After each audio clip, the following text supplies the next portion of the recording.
fármacos que tienen que ver con los vasos sanguíneos y la resistencia vascular periférica. Y hemos mencionado a los inhibidores de la ECA, los antagonistas del receptor de la angiotensina 2, y hoy vamos a continuar con este tema y vamos a empezar analizando fármacos que trabajan a nivel renal, pero que tienen también una actividad importante en la resistencia vascular periférica. Estos fármacos, como yo había mencionado, en la clase de diuréticos, son los únicos del grupo de diuréticos que son aplicados o utilizados para un uso crónico en el manejo de la hipertensión arterial. Estos son los 4 grupos de primera línea. Este es un slide que les he mostrado también en la anterior clase, en la que les decía que el acercamiento al paciente hipertenso es escalonado. Y algo que no había mencionado para que entiendan ahora, es que si ustedes ven aquí los fármacos, he puesto una abreviación de DP y de F, eso significa dosificación fija, y una dosificación incremental o progresiva, el DP significa progresiva, en algunos medicamentos. Estos que son vasoactivos, todos aquellos que producen vasodilatación de manera directa y rápida, necesitan una dosificación incremental por el riesgo de la hipotensión de la primera dosis o las primeras dosis. Los fármacos estos de F de dosificación fija, los únicos de este grupo son justamente los tiazídicos, la hidroclorotiazida. ¿Esto qué significa? Que desde que se empieza el tratamiento con una dosis, no se va aumentando la dosis. No producen hipotensión arterial con las primeras dosis y la disminución de la presión arterial la va haciendo progresiva y lentamente. O sea que no tiene ningún riesgo para el paciente. Ya esa es una de las grandes diferencias con el resto del grupo de antihipertensivos. Los diuréticos ya los hemos estudiado, ¿verdad? Los potencialmente utilizables en la hipertensión arterial son básicamente los diuréticos tiazídicos, que son los que tienen una actividad vasodilatadora y una moderada acción diurética, que se hacen muy beneficiosos para este tipo de pacientes. En algunas circunstancias, la furosemida puede ser utilizada, especialmente en las crisis hipertensivas. Y los ahorradores de potasio acompañan generalmente al tratamiento tiazídico cuando detectamos en nuestros pacientes pérdidas importantes de potasio que se hacen sintomáticas. Entonces, estos tiazídicos hemos conversado de que son secretados en el lumen del túbulo proximal, ¿no es cierto? Por un mecanismo de transporte de ácidos orgánicos. Y luego actúan recién en el túbulo distal, bloqueando el transporte de sodio y cloro. Esto va a dar una diuresis leve y además se acompañaban de una leve actividad inhibitoria de la anhidrasa carbónica. El efecto neto es una pérdida de líquido de cloruro de sodio, ¿verdad? Un incremento en la excreción además de potasio y magnesio, y la retención de calcio y hidratos que tienen que ver con algunos efectos adversos. Pero el efecto que más nos interesa en el paciente con hipertensión es no tanto el efecto diurético, sino este efecto sobre los vasos sanguíneos. Abre los canales de potasio y produce vasodilatación. Y de ahí que viene pues, su uso como fármaco de primera línea en el tratamiento de la hipertensión arterial. No son efectivas cuando la filtración glomerular es muy baja. Hemos dicho que alteran más la habilidad de dilución que la de concentración. Esto que significa que tienen un aclaramiento de agua libre positivo. El efecto neto de su efecto diurético es la pérdida sostenida de sal y agua y una reducción del volumen extracelular, con algo de disminución del gasto cardíaco. Aspectos que no son muy perdurables porque los mecanismos de homeostasis pues van a ir regulando permanentemente esta hipovolemia relativa. Y el efecto vasodilatador se hace manifiesto en algunas semanas después de iniciar el tratamiento. Entonces, este es quizás el punto más importante en la acción de estos fármacos, el efecto vasodilatador en los canales de potasio sensibles al ATP. Al inicio de la terapia es significativo esta pérdida de volumen extracelular. Sin embargo, los efectos diuréticos pueden revertirse si el paciente ingiere más sal de lo que debería ingerir dentro de las recomendaciones higienodietéticas, que deben ser menos de 6 gramos por día, pero si ingiere más, la sal va a revertir el efecto antihipertensivo, ¿no? Y también se revierte por la actividad de la renina, que aumenta por excreción mayor de la aldosterona. Entonces son aspectos que hay que considerar. En cuanto a la farmacocinética, todas las tiazidas se absorben bastante bien en el tubo digestivo, salen al espacio extracelular, son eliminadas porque pues, son secretadas en el tubo proximal sin ningún cambio y luego actúan y luego son eliminadas. La cinética pues es muy diferente para cada uno de ellos, ¿no? A veces dura horas, días, y cada uno de los fármacos tiene sus propios valores. Lo que nos interesa es que ellos van a reducir la presión arterial y la medicina basada en evidencias ha demostrado que además reduce el riesgo de que los pacientes hagan fenómenos isquémicos asociados a la hipertensión, como son la angina de pecho, un infarto de miocardio. Y son consideradas por eso fármacos de primera línea en la hipertensión arterial. Tiene pues todas esas ventajas que vamos amerita, ¿no? Son eficaces, seguros y son muy baratos. Normalmente sus efectos adversos cuando un paciente está en un plan terapéutico crónico con estos se quejan de debilidad, impotencia y algunas veces erupciones cutáneas. Hay que estar atentos, quizás gran parte de esto tenga que ver con los fenómenos metabólicos, con mediciones periódicas de valores de electrolitos, ácido úrico y glucosa, porque tienen efectos importantes, ¿verdad? Producen hipopotasemia, hiperuricemia, alteran la glicemia y la tolerancia a la glucosa.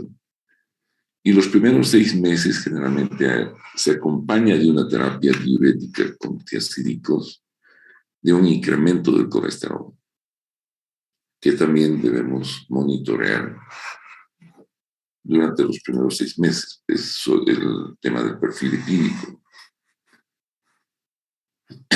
Cuando la hipopotasemia requiere suplementación de potasio, es cuando inicialmente, antes de empezar un tratamiento, debemos medir cuáles son los valores electrolíticos del paciente. Y si ya entonces encontramos un potasio sérico menor a 3, hay que empezar la suplementación. Pero si el paciente, a medida que se ha hecho el tratamiento, se ha convertido en hipocalémico, es decir, ha disminuido el potasio, también debemos pensar en suplementar. O que desarrolle síntomas de hipocalemia. El uso de las tiazidas en pacientes hipertensos que además estén cursando con insuficiencia cardíaca congestiva o que estén administrándose digital por el mismo motivo, pues ya debemos pensar en suplementar potasio, porque las alteraciones de este ion va a ocasionar problemas tanto con los pacientes con insuficiencia cardíaca y peor con el digital, que gran parte de los efectos tóxicos de la digital tienen que ver con las fluctuaciones en los niveles séricos de potasio.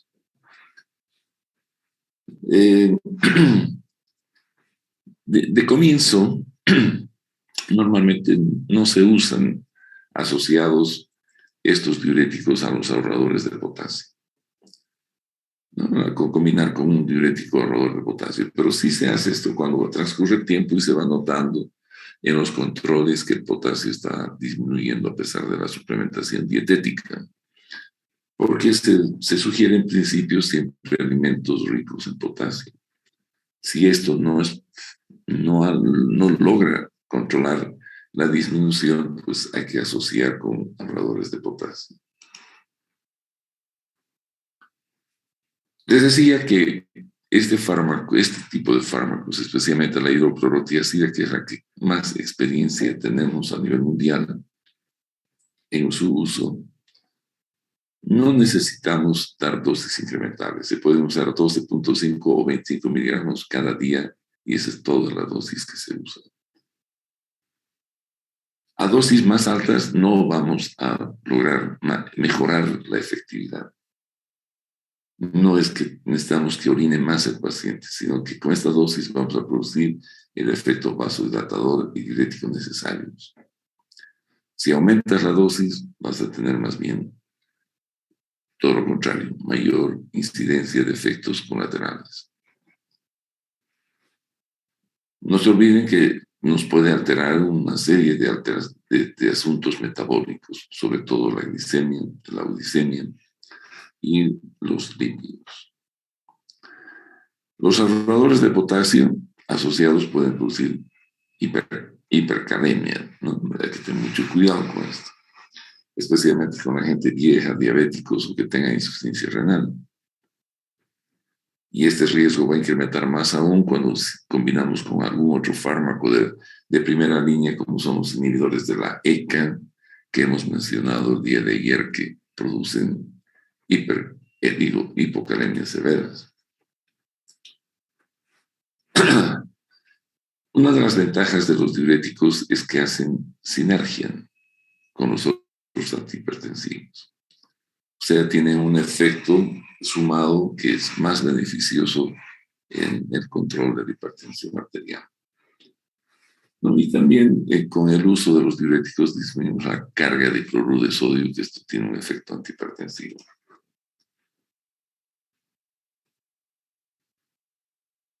Estas desventajas de la hidroclorotiazida como prototipo de estos fármacos, pues está centrada en el problema de las acciones metabólicas que tienen. No se olviden, esto es algo que, como ustedes tienen que ir monitoreando cuando ven un paciente hipertenso y lo tratan, son preguntas de examen y son cosas lógicas, ¿verdad? Debemos ir chequeando siempre la glicemia, el calcio, el ácido úrico, el colesterol y el potasio, que son cosas que se alteran muy rápidamente asociado pues, con el uso de la hidroclorotiazida. El paciente que estando yendo bien con tratamiento con un diurético tiazídico, vuelve a tener valores altos de presión arterial. Por lo general, hay que investigar la ingesta de sal que está haciendo, porque normalmente se debe el fracaso terapéutico a no cumplimiento de algunas recomendaciones que se les dan. Vuelven a comer sal y quieren comer con sal. Es como el diabético que se le prohíbe el azúcar, pero le mete azúcar porque no puede dejar, ¿no? Y entonces vamos a tener una reversión del efecto antihipertensivo si el paciente ingiere más sal de la que debe. Este resumen siempre les dejo para que ustedes vean. Lo van a ver después, está más o menos lo que he hablado, las indicaciones, la utilidad, contraindicaciones y precauciones, ¿no?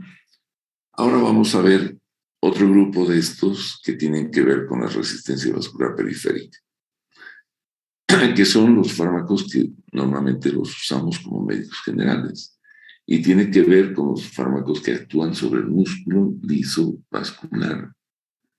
Y allá se encuentran los bloqueadores de los canales de de calcio. Otros fármacos dilatadores, ahí vamos a estudiar brevemente porque no son para uso del médico general, la hidralazina, el minoxidil, el nitroprusiato, el diazóxido, etc. Pero hoy vamos a hablar sobre los bloqueadores de canales de calcio, que los hemos visto ya. Los hemos estudiado cuando hemos hablado de angina de pecho. Y estos fármacos normalmente, bueno, los que existen en medio están con este puntito, se los divide en las dihidropiridinas y las no dihidropiridinas. En este caso, las que más nos interesan son las dihidropiridinas porque tienen un efecto más a nivel periférico, vasodilatación, que va a mejorar en la caída de la presión arterial elevada.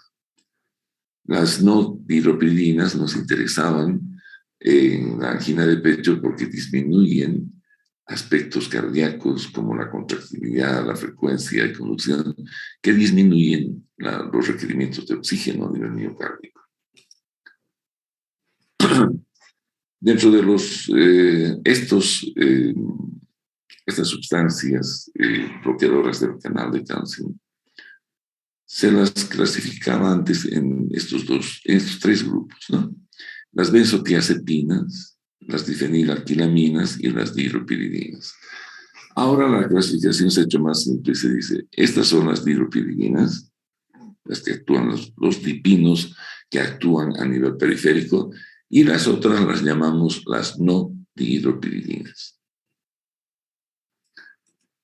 Y entonces tenemos porque el grupo te da cierta característica en su afinidad, ¿no?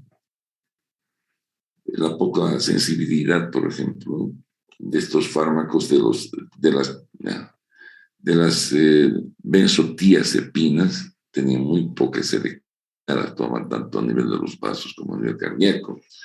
Las difenilalquilaminas, pues, es donde está el diltiazem, tenían menos afinidad a nivel cardíaco y eran más periféricas.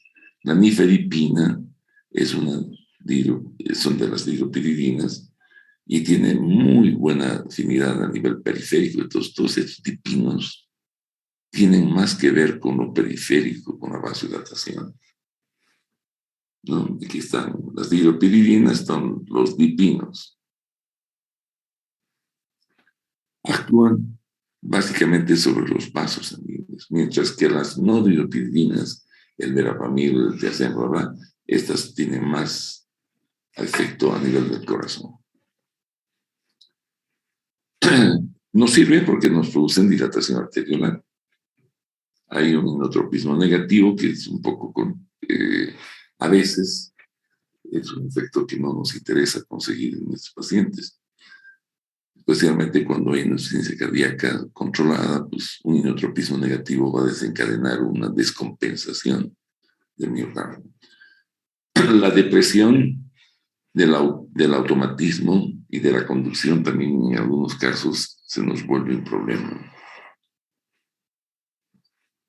La dilatación arterial, esto sí nos va a interesar, y los vasos de resistencia son más sensibles que los de capacitancia. O sea que estos son vasodilatadores más de tipo arterial que venoso. Y esto va a disminuir la resistencia vascular periférica, que es lo que nos interesa para bajar la presión arterial. Sus interacciones, pues, con la digoxina y con los beta-bloqueadores, porque todos ellos lo que van a hacer es, la digoxina es un cardiodepresor, es decir, aumenta la fuerza contráctil, pero disminuye la conductividad. Y en caso de bloqueos auriculoventriculares, va a haber pues unas bradicardias tremendas, ¿no? Y al igual que los beta-bloqueadores, vamos a tener bloqueos y depresiones de la función ventricular tremendas. Ya habíamos mencionado que los efectos adversos de los bloqueadores de canales de calcio están asociados al bloqueo del uso de calcio por otros grupos celulares. La vasodilatación que producen, pues van a producir enrojecimiento. Las cefaleas pulsátiles, pues producto de la vasodilatación. La hipotensión arterial son fármacos vasodilatadores directos y pueden ocasionar el fenómeno de la primera dosis, de los mareos, la lipotimia, y hay que dar en dosis incremental. El edema periférico se debe a una vasodilatación precapilar y acompaña por lo general en el uso de unos meses de estos medicamentos un edema premalonear, en realidad en ambos pies, no muy marcado, pero incomoda al paciente. Y se puede utilizar los IECAs asociados para producir una dilatación postcapilar y disminuir el edema. Pero ya estás usando dos medicamentos en algunos pacientes, o quizás lo más importante es cambiar el medicamento. Si es que una monoterapia controla la hipertensión, se cambia el medicamento. La insuficiencia cardíaca, que puede ser mencionados, son inotropos negativos. La fuerza contráctil disminuye y el paciente compensado se descompensa con el uso de estos. La bradicardia, el bloqueo auriculoventricular, la hiperplasia gingival con el uso prolongado y los efectos gastrointestinales. Esta hiperplasia gingival se produce con algunos de estos productos con el uso prolongado, obviamente. Pues estos efectos adversos, la taquicardia, reflejan la vasodilatación que produce el enrojecimiento, el mareo, el edema periférico y la hiperplasia gingival son los que acompañan. Y puede haber una taquicardia justamente por una vasodilatación. A veces la vasodilatación es tan fuerte que desencadena mecanismos para los receptores que incrementan la actividad del simpático y aumentan la frecuencia cardíaca. Que ya les he dicho, la hipertensión por lo general lleva a complicaciones de otras patologías cardíacas como la insuficiencia cardíaca, ¿no? La angina de pecho o el infarto. Y la taquicardia puede ser un elemento muy deteriorante de un paciente que tenga condiciones patológicas más serias como estas que he mencionado. ¿Cuándo están contraindicados? Cuando existen bloqueos auriculoventriculares, porque vamos a incrementar el bloqueo. En la hipotensión arterial, en el síndrome de Wolff-Parkinson-White, que es hay la presencia de una fibra anómala, que es una fibra de Kent, que une la conducción auricular con la ventricular, bypaseando el nodo auriculoventricular. Y se producen unos fenómenos de reentrada y una taquiarritmias en las que es necesario mantener esta conducción, porque cuando se bloquea el nodo auriculoventricular, esto incrementan la posibilidad de unas taquiarritmias severas. Con la nifedipina no se puede usar en la estenosis aórtica ni en la cardiomiopatía hipertrófica. La constipación, pues si no hay calcio no hay peristaltismo, puede haber impotencia. No se olviden, gran parte de la potencia eréctil tiene que ver con la actividad de los vasos. La dispepsia, alteraciones del tubo digestivo alto, un vacío gástrico retrasado, sensación de plenitud, todo lo que es dispepsia, síntomas gastrointestinales inespecíficos en el abdomen superior, dolor muscular, fatiga, pues no hay calcio, ¿verdad? Esto es básicamente el problema. No hay que administrar verapamina en pacientes con enfermedad cardíaca congestiva, ¿no? Obviamente. La bradicardia y el efecto inotropo negativo van a hacer que el paciente entre en una descongestión brutal. En una congestión, digo, no descongestión. El bloqueo de la conducción también en los pacientes que tienen alteraciones o bloqueos cardíacos de primer o tercer grado, etc. Y en el edema de las extremidades inferiores. Este es otro problema que hemos hablado ya, que se produce con estos fármacos, ¿verdad? El nifedipino es el fármaco que podríamos llamar el prototipo de estos. Todos ellos bloquean los canales de calcio, el nifedipino lo hace igual, y no les interesa en el estado que está el canal. Es indiferente si el canal de calcio está en estado activo, inactivo o en reposo, va a ser bloqueado igual. El nifedipino es el más potente como vasodilatador arteriolar, ¿no? Y tiene menos efectos sobre el corazón. O sea, es más específico para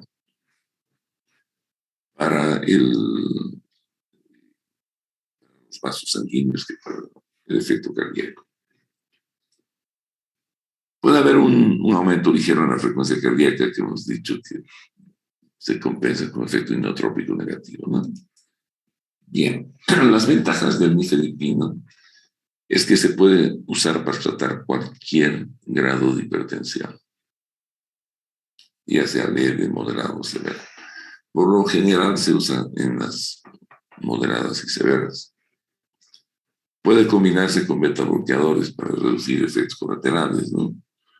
Pero también pueden reforzarse entre ellos, produciendo problemas cuando hay, sobre todo, problemas de conductividad. También pueden darse por vía sublingual para un efecto más rápido. El nifedipino puede producir taquicardia, cefalea, edema y estreñimiento como todas. Y sus interacciones con medicamentos pueden, con la quinidina, hipotensión. Incremento de los niveles de digoxina con aumentos, ¿no? La digoxina va a producir toxicidad. Si el nifedipino hace que incrementen los niveles séricos de la digital, pues vamos a tener problemas.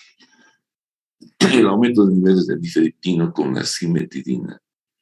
La cimetidina en nuestro medio ya ha sido retirada, ¿no? Ha sido uno de los primeros bloqueadores H2 para el control de la secreción, pero ha tenido mucho problema con, sobre todo, temas hormonales, la ginecomastia, la impotencia, que han hecho que el fármaco este sea retirado de la mayor parte de los mercados del mundo. Entonces, las dihidropiridinas están indicadas en la hipertensión arterial, que esto es lo que hemos hablado. En la prevención de la angina también ya lo hemos mencionado. El fenómeno de Raynaud, esa acrocianosis distal que la he mencionado, no la hemos estudiado porque no me corresponde en este tema hablar de esto. Pero una de las indicaciones de las dihidropiridinas es acrocianosis. La prevención de espasmos cerebrales después de una hemorragia subaracnoidea, esto seguramente van a ver ustedes en neurología en un momento. La nimodipino es el fármaco de elección. La amlodipina o amlodipino es uno de los fármacos que ha aumentado su uso enormemente porque hay evidencias de que es un fármaco con bastante seguridad, eficacia y conveniencia. La mayor parte de estos fármacos, los que más se usan como la amlodipina o la nifedipina, son fármacos que se dan una sola dosis por día. Se deben empezar con dosis mínimas y incrementar hasta una dosis a veces máxima, ¿no? Y han visto que existen varias estrategias. No necesariamente tenemos que llegar a la dosis máxima. Si tú quieres, usas hasta la dosis recomendada y luego puedes aumentar otro fármaco si es que no se ha controlado la presión arterial. Y como siempre, finalmente les dejo siempre el pequeño resumen de lo que podría ser sus indicaciones, utilidad, contraindicaciones y precaución. El día de mañana yo voy a terminar el tema de hipertensión arterial tocando los fármacos más importantes de segunda línea, aquellos que como médicos generales nosotros vamos a ver cómo un especialista lo usa, pero de preferencia es mejor no introducirse en el uso de ellos por la gran cantidad de efectos adversos y los tipos de controles que hay que hacer en el paciente, que se requiere formación.